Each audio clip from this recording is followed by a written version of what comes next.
Now in order to recode the lock cylinder to use the previous key in the brand new lock cylinder, we're going to replace the components inside the lock cylinder.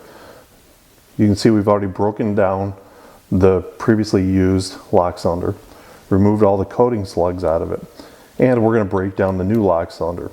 It comes with a key coded to it, ready to work already.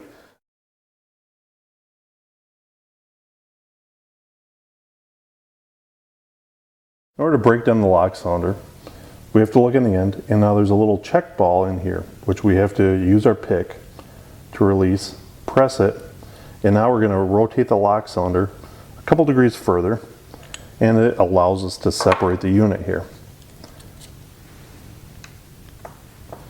Now you'll notice all the slugs located in here. They're held in place yet by the key. So we're going to hold them in place and remove the key. Now these are spring loaded and they want to pop out, so be very careful. We want to keep these in order as well. So as we remove them, we're going to lay them in the same order in which they came out.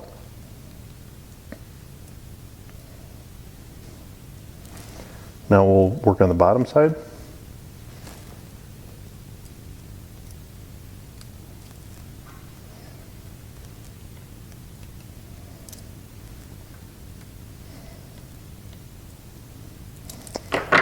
All right, as you can see, a couple of the springs may fall out. No big deal. We can simply reinsert them.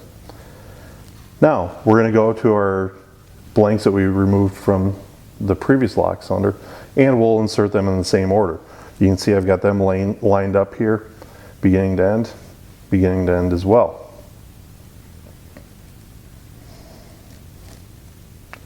And we'll simply reinsert them in the order in which we removed them.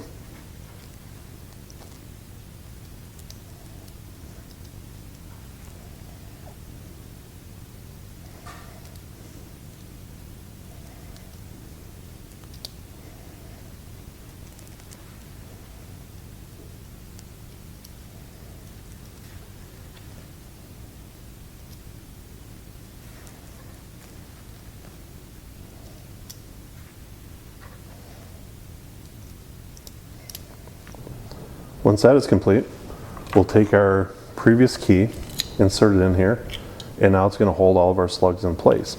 Fortunately, we must have done something right because it went in. Now, we're going to insert it back into the housing, line it up, make sure we can turn it, remove it, insert it again. We're ready to insert this lock cylinder back into the vehicle. Job is completed.